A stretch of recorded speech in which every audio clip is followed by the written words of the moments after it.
Standing in the dairy aisle at Woolworth's last Tuesday, I watched a mum grab 3 bottles of milk without even glancing at the labels. She tossed them in her trolley, phone in hand, kids pulling at her sleeves, and moved on. I used to do the exact same thing. Milk is milk, right? It's the one thing we think we know. The one product that seems so simple, so pure, so Australian that we don't question it. But what I discovered over the past month made me photograph every single milk label in my local supermarket, and what those labels revealed genuinely surprised me. Because it turns out the milk section might be where Australian shoppers are most confidently wrong about what they're actually buying. I'm not a nutritionist or a dairy expert. I'm just someone who started paying attention. And once you see what I'm about to show you, you'll never grab milk the same way again. Here's what made me curious in the first place. I was making coffee one morning when I noticed my milk had this slightly different texture. Not bad, just different. So I actually read the label properly for the first time in probably years. The front said fresh milk, Australian owned, nothing unusual. But then I flipped it around. The ingredients list had more than just milk. I stood there in my kitchen, coffee getting cold, genuinely confused about why milk needed ingredients beyond milk. That's when I started looking at every brand in my fridge, then every brand at the shops. And the patterns I found were not what I expected. Most of us have this mental image of Australian milk. We picture green pastures, happy cows, family farms. The labels reinforce this beautifully. There are images of countryside, words like pure and natural, claims about Australian farming. It all feels reassuringly local and wholesome. But here's the first thing that surprised me. That feeling of certainty you get when you grab your usual brand? It might be based on assumptions that don't match what's actually in the bottle. Let me explain what I mean without pointing fingers at specific companies.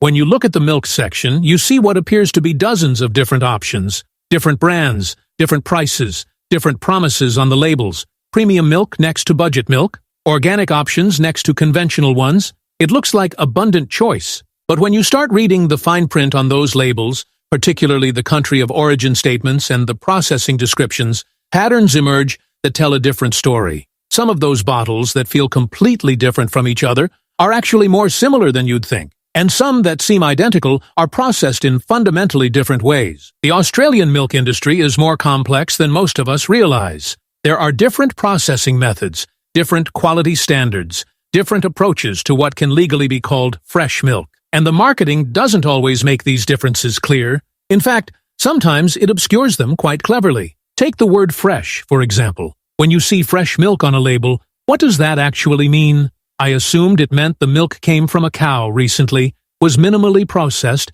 and arrived at my fridge quickly. Turns out, the definition is more flexible than that, because fresh can apply to milk that's been processed in several different ways, stored for different lengths of time, and treated with different technologies. All of it legally fresh according to Australian standards. The most common type you'll find is what's called pasteurized milk. This is milk heated to around 72 degrees for 15 seconds to eliminate harmful bacteria. It's been the standard for decades, and it works. This milk typically lasts about 7 to 10 days in your fridge once opened. You probably grew up drinking this type. It's genuinely what most people mean when they think of regular fresh milk. When your grandmother bought milk, this is what she got. When you were a kid drinking milk with biscuits after school, this is what you drank. It's the baseline that most of our understanding of fresh milk is built on. But then there's another category that's become increasingly common in Australian supermarkets over the past decade. It's still labeled as fresh milk, still in the refrigerated section, still looks identical to the pasteurized version, but it's processed differently. It's heated to much higher temperatures, around 130 to 150 degrees, for just 1 or 2 seconds. This is called ultra-heat treatment, and it changes something fundamental about the product. The process itself is impressive from a technical standpoint. Milk flows through heated tubes at incredibly high temperatures for such a brief moment that harmful bacteria are eliminated while supposedly maintaining freshness. It's food science solving a logistics problem, but it's also creating a product that exists in a gray area between what we traditionally understood as fresh milk and what we knew as long-life milk. This milk can last unopened in your fridge for up to 3 months. 3 months. When I first learned this, I went back to my fridge and checked the use-by date on my supposedly fresh milk. It was dated 2 months from the purchase date. I'd been buying this type for months without realizing it wasn't the same as the milk I grew up drinking.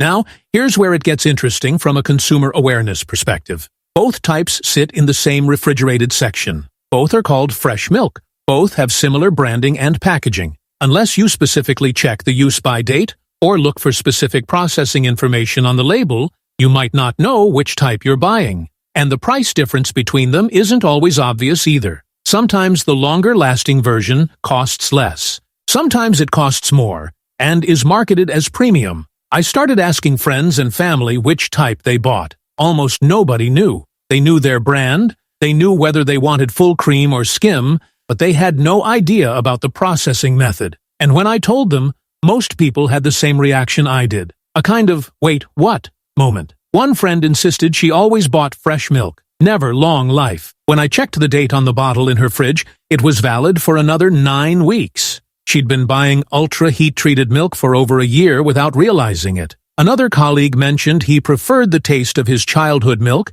and couldn't understand why modern milk seemed different. When I explained the processing changes, everything clicked for him. He hadn't changed. The product had. Because we've been making what we thought was an informed choice, but we were missing crucial information. And this isn't because we're careless shoppers. It's because the information architecture in the dairy aisle is designed to emphasize brand loyalty and emotional connection rather than processing transparency. The big bold letters tell you about Australian dairy farmers. The fine print, if you can find it, tells you about ultra-heat treatment. The Australian dairy industry went through significant changes over the past 20 years.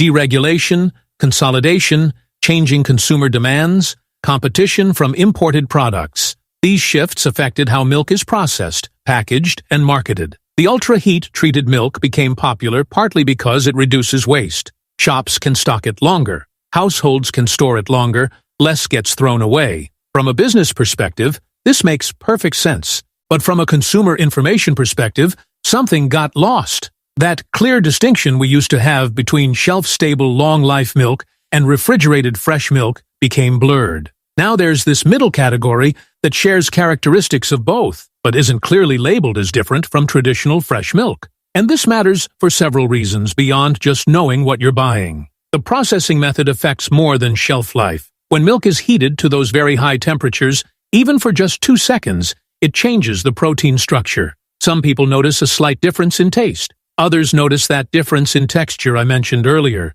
It's subtle, but it's there. The nutritional content changes slightly too. Not dramatically, but measurably. Some vitamins are more sensitive to heat than others. For most people, these differences are minor. The milk is still nutritious, still safe, still perfectly fine to drink. But if you're someone who prefers minimal processing, or if you've noticed your milk tastes slightly different than you remember from years ago, this might be why. Your tastes didn't change. The product changed. What really struck me as I researched this was how little this information is communicated at the point of sale. Walk down the dairy aisle and try to find clear labeling about processing methods. It's not prominent. You have to search for it, often in fine print. Meanwhile, the front of the package is covered with images and claims that emphasize freshness, purity, and Australian heritage. I'm not suggesting there's anything deceptive about the ultra-heat-treated milk itself. It's a legitimate product that serves a purpose. But I do think there's a gap between what shoppers believe they're buying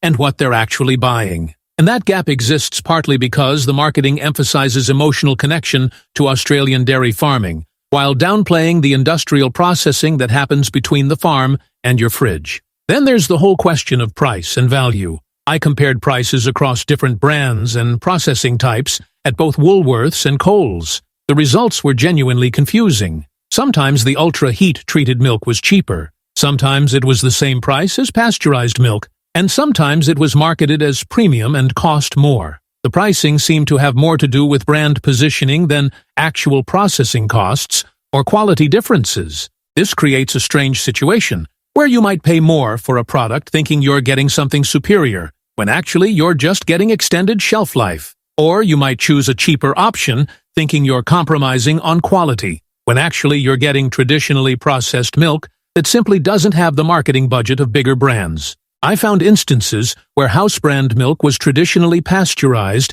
and cost $3 less per bottle than a premium brand that was ultra-heat treated. The premium brand had beautiful packaging, evocative farm imagery, and words like artisan and crafted. But the actual processing method was more industrial than the budget option. This pricing inconsistency extends to the organic and specialty categories as well. I noticed some boutique brands charging premium prices with claims about traditional methods and minimal processing, but their use-by dates suggested otherwise. Meanwhile, some mid-tier brands made no special claims at all, but delivered exactly what their labels quietly stated in the ingredient list. Country of origin labeling added another layer to my investigation. Most Australian milk is genuinely from Australian dairy farms. That part is usually accurate, but the processing, packaging, and distribution are where things get more complex. Some milk is processed by Australian-owned companies. Some is processed by multinational corporations.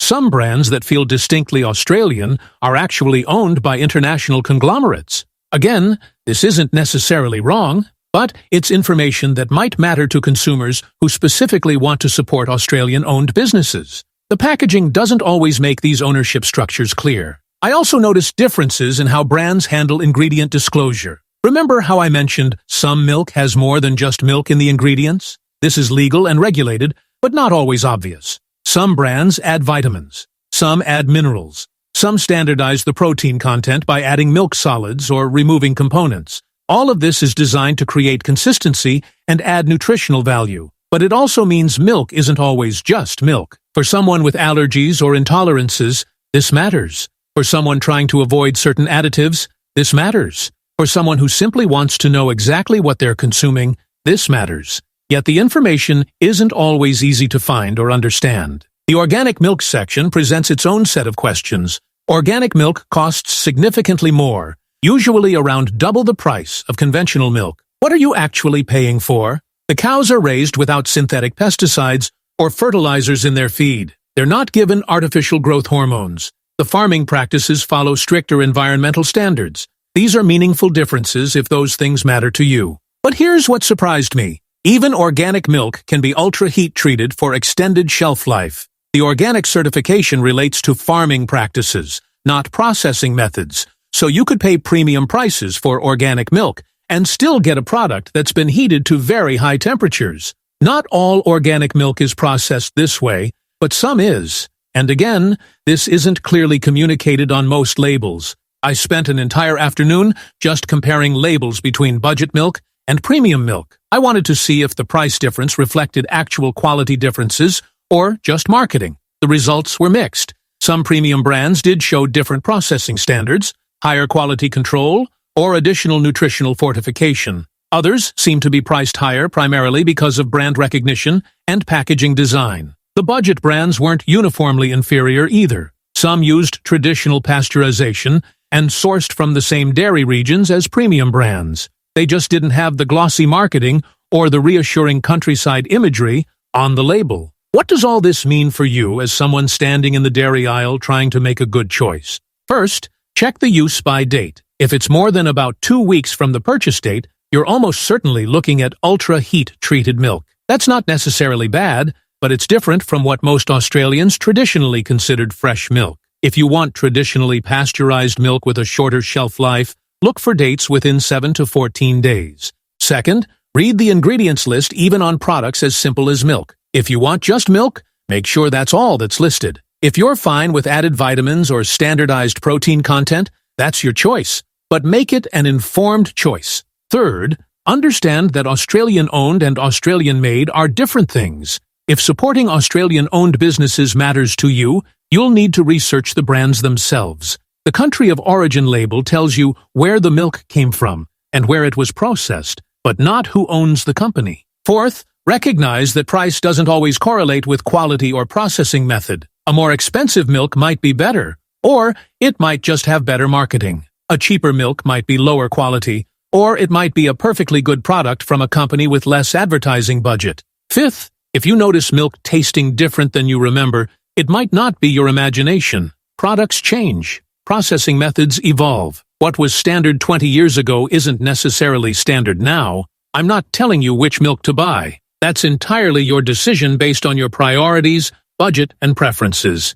What I am suggesting is that you might want to actually look at what you're buying, rather than just grabbing the same bottle out of habit. Because here's what I realized through all this research. The dairy aisle isn't as straightforward as it pretends to be. It's a complicated marketplace where processing methods, ownership structures, marketing strategies, and consumer perceptions all intersect in ways that aren't always transparent. And milk, the most basic grocery item, the thing we've been buying without thinking for our entire lives, turns out to be more complex than it appears. I still buy milk. I still drink coffee every morning. But now I read the labels. I check the dates. I understand what I'm actually purchasing. And occasionally, when I see someone grab 3 bottles without looking, I understand why they do it. Because until recently, I was doing exactly the same thing. The question isn't whether Australian milk is good or bad. It's whether we're getting the information we need to make choices that align with our own values and preferences. And right now, I think there's room for improvement in how clearly that information is communicated.